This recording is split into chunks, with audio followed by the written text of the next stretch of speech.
It's Narrow Trail Cowboy Church is making a move, and we hope it's a good move and a long move, and we're going to stay there for a while. I asked Harry Bennett, I started to say the oldest member of Narrow Trail Cowboy Church. That would be Hal, but Harry is the longest running member of Narrow Trail Cowboy Church, and I asked him to come up and give a short, Brief. Harry, Short. history. Yeah, sure, short, whatever you want, wherever you want. That calls for a coffee. I lost it. There it is. David asked me last week, he when we were headed out, he goes, hey, would you mind give a little talk next week? Very, very short talk, and I'll do my best. But I got up this morning, and I got a daily devotional. I know I've said it many times, that I read every day. And a friend of mine posted it, and I looked at it, and sure enough, it was the same devotional, one of the same ones I got. And it just happened to go hand in hand with what it is we're going through. It said, and let us consider how we may spur one another on toward love and good deeds, not giving up meeting together as some are in the habit of doing, but encouraging one another, and all the more as you see the day approaching. Yeah. And where that kind of comes down to is the church itself is not a building. It's not brick and mortar. It's not a tent. It's not anything else. It's the people that make up the church. Wherever the people go, one person can be out there, and that one person, if they're talking to somebody about Jesus Christ, if they've got the right thing in their mind, right thing in their heart, and they're telling somebody about it, or they're believing in it themselves, they in themselves are a church.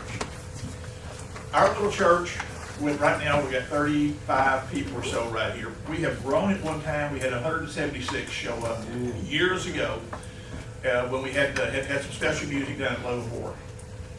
When our church started out, when Narrow Trail started out, it started out as a wish, as a vision, as a hope that two people had that came together.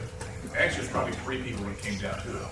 And when our church started up, there were about 12 to 15 members at that church who started. And they were all basically within one family.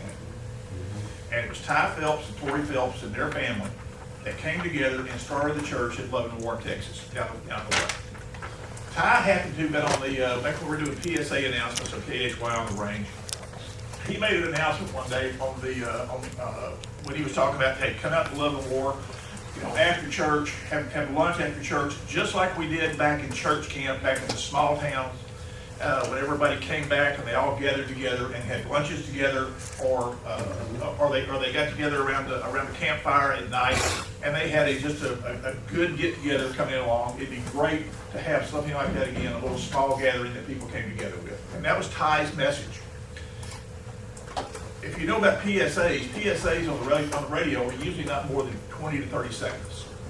Well, at that point in time, there happened to be a young preacher that was out there who was going to Dallas Seminary, Dallas Steel Seminary.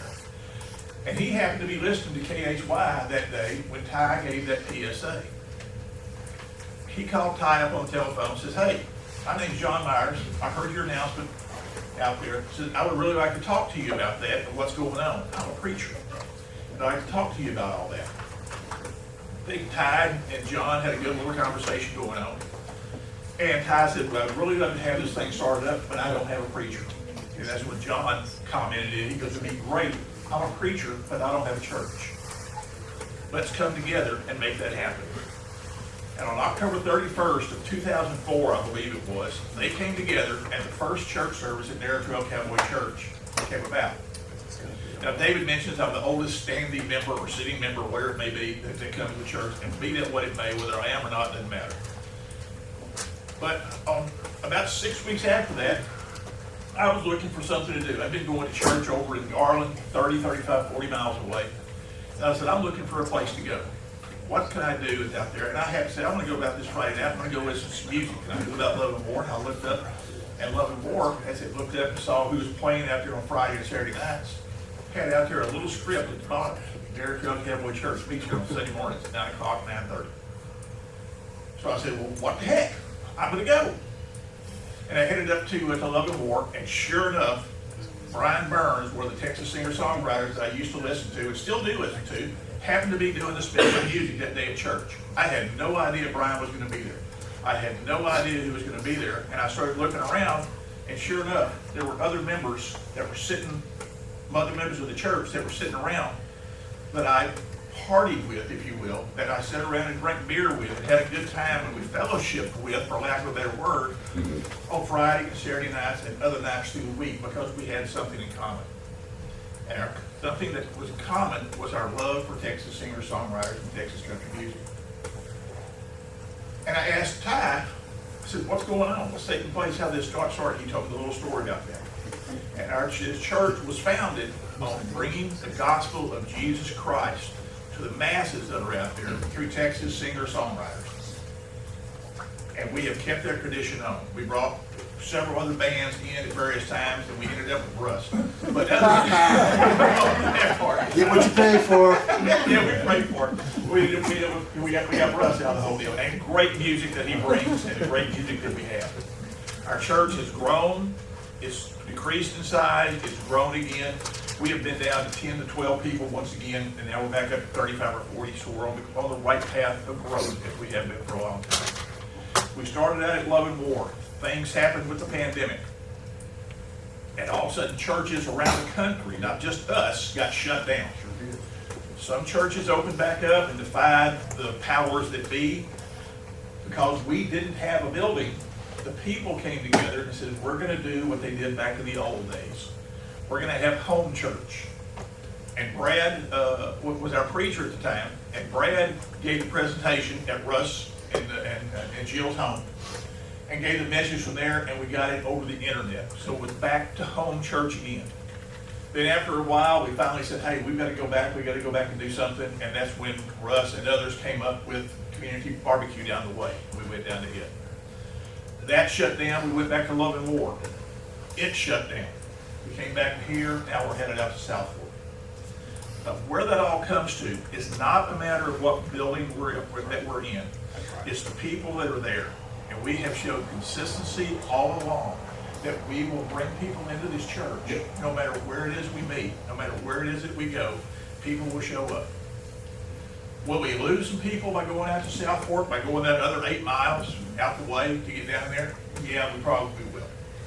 Will we gain some people along the way because of where it is we're going? Yes, we most likely and most certainly will because of where that church is situated at.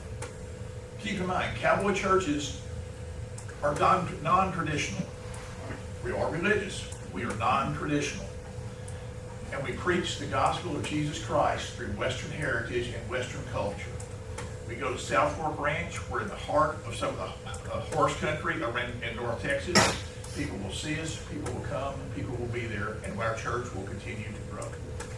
So, but don't give up on the people.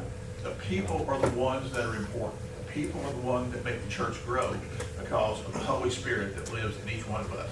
And the church grows through you and me and Skip and Donna and even Jim. The church grows through a little bit on that part of it.